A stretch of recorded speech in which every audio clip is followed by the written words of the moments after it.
So for the past 6 months, the UK government has been requesting encrypted data from both WhatsApp and Apple. Now, of course, WhatsApp and Apple encrypt our text messages, our images, etc. So they can't even access it themselves. So the UK government then went back to Apple and WhatsApp and basically requested a backdoor into their encryption system so they could decrypt and access our iCloud, our text messages, our WhatsApp messages, and pretty much go through the contents of our phones without us knowing. Now, when the UK government approached Apple with this, they essentially said to them, you can't tell anyone. They launched a gag order against them, and the only reason we know about this right now is because Apple and WhatsApp legally took on the UK government and basically fought them with their own arguments. The stuff we're about to go through is insanely interesting, and it also shows a level of corruption within the UK government that even rivals the Online Safety Act, and that's saying something.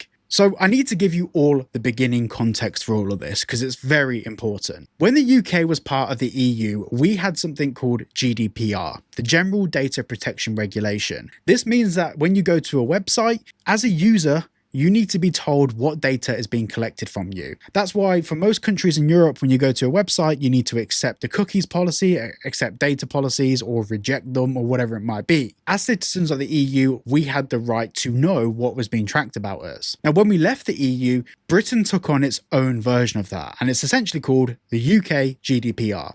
And it's pretty much essentially the same rules, there's a few little differences, but overall it's the same thing. And part of the UK GDPR basically means that when we download an app on our phone, if it's accessing our photo albums, it needs to tell us and we need to accept permission. The same thing applies to websites. If a website's collecting, for example, our traffic data, how we visited or landed on their website, they need to tell us and we need to be made aware of it. Now, the UK government approached Apple and WhatsApp and said to them, we need a backdoor access to iCloud and, of course, all of your users' text messages, photo albums. Basically, we need to be able to get inside anyone's iPhone we want to. And Apple and WhatsApp basically laughed and said, are you serious? Of course, they refused to do it, and they actually started pulling features from the UK market as a form of protest, but also they weren't going to comply with the UK law.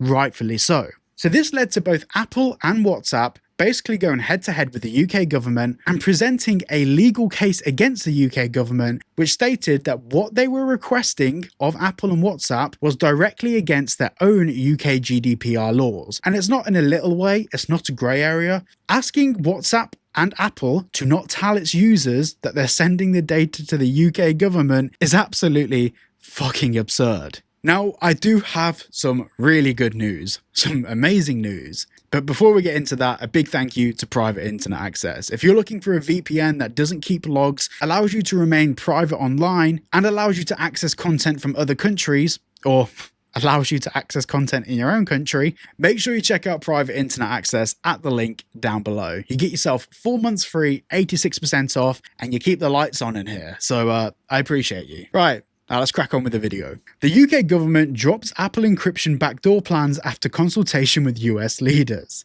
The UK government has dropped its controversial plan to mandate an encryption backdoor into Apple's cloud storage systems, according to a statement by US Director of National Intelligence Tulsi Gabbard. The decision reportedly came after months of consultation between UK officials, including direct involvement by US President Donald Trump and Vice President JD Vance. The UK government and Apple are yet to publicly comment on the matter. Apple was saddled with a secret court order by the UK government that prevented it from disclosing encryption backdoor order, with the issue only coming to light with it opting to pull its advanced data protection feature from the UK market and requesting its legal right to review the order by the Investigatory Powers Tribunal, the IPT. The feature was removed there in February of this year, and as of now there's no indication of when it will return. So I did say there was good news. There's also a little bit of bad news. So you may not know, at the moment with Apple, your iCloud storage and all of your data isn't at the moment encrypted. It used to be, but in February of this year, it's not. However, I do believe it will come back. The UK government has dropped its entire fight with Apple and WhatsApp, and the main reason for this,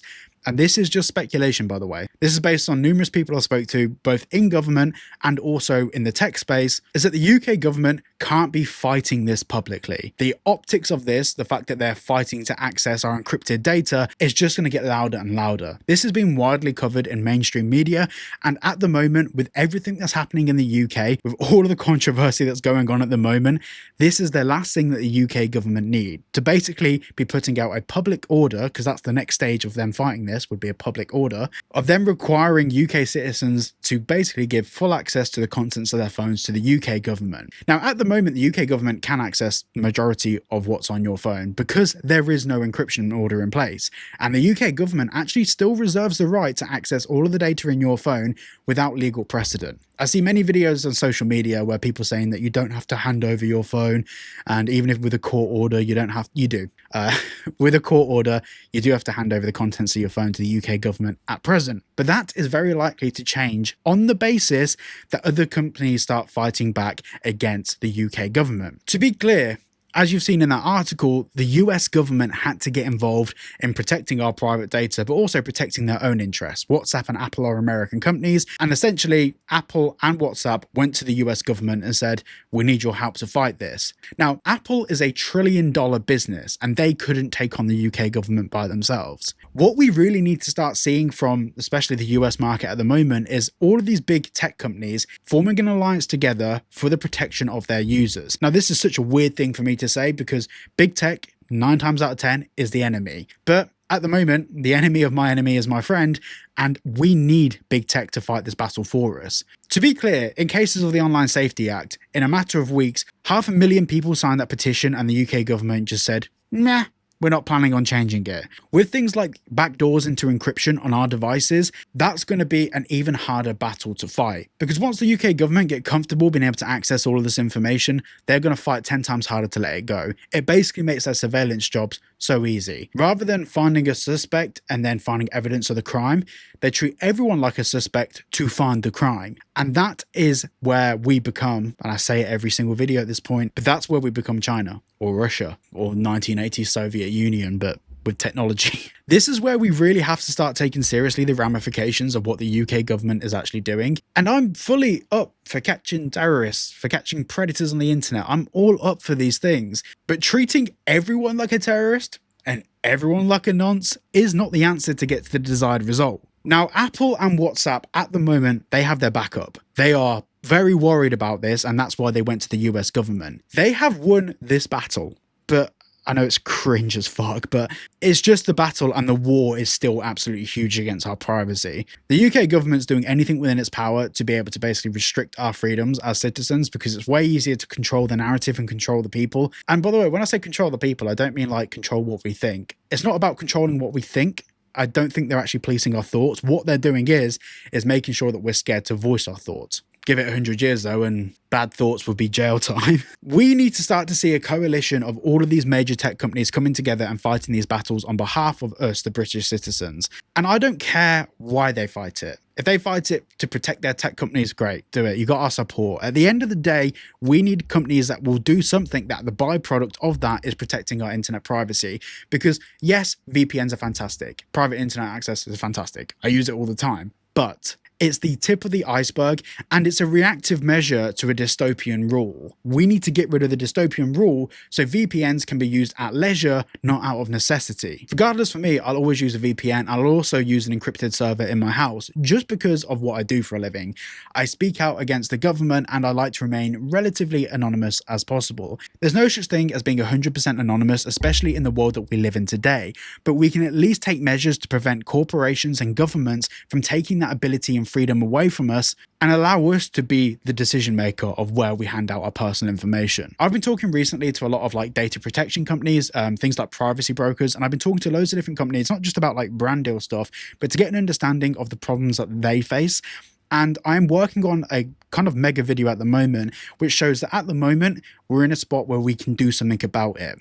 Give it 6 months, it's too late. Once certain laws have been passed in the UK, especially when it comes to data protection laws and laws about the government accessing our data, they usually introduce a 2-year mandate, a 24-month mandate, which means that that law can't be reversed within 24 months because it's signed into UK law, not signed to a government, but signed to the actual country, where it has to be tested and data be collected on the efficacy of it and how well it worked and if it was efficient to do before they overturn the law. We are now seeing laws being passed over and over again, especially over the past couple of months, that are affecting our privacy, and it is not going to get better unless big tech companies fight on our behalf. I know I get quite passionate talking about these things things on the channel. I understand that you guys watching understand this fully. I understand that you understand the ramifications of this, but I'm not trying to appeal to you guys watching right now. I'm trying to appeal to that one person that finds my video that doesn't realize how their data is being utilized to absolutely bastardize our privacy. We have rights. And yes,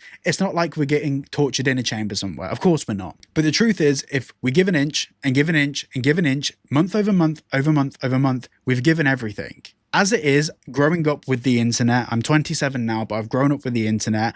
I've become okay with ad tracking. At least I'm seeing adverts that appeal to me. And I understand if the service is free, for the most part, there's going to be a benefit to the company, whether they can upmarket you or whether they can show you ads. I understand that. And that's something that we have to live with the internet. But that's not the same thing as handing over our passports. That's not the same thing as giving the government access to our text messages. There is a line, and we need to establish that line. What data is considered personal to us? What data is considered too far? And we, as users of these platforms, need to be able to say, no, that piece of information will not be given to any government because I don't want to. And at the moment, we don't have a say in that. And that's fucking terrifying. Make sure to check out private internet access using the QR code up there or the link down below. Get yourself 4 months free and 86% off. And a massive thank you for watching this video. Hopefully things get better for our digital privacy. Thanks for watching.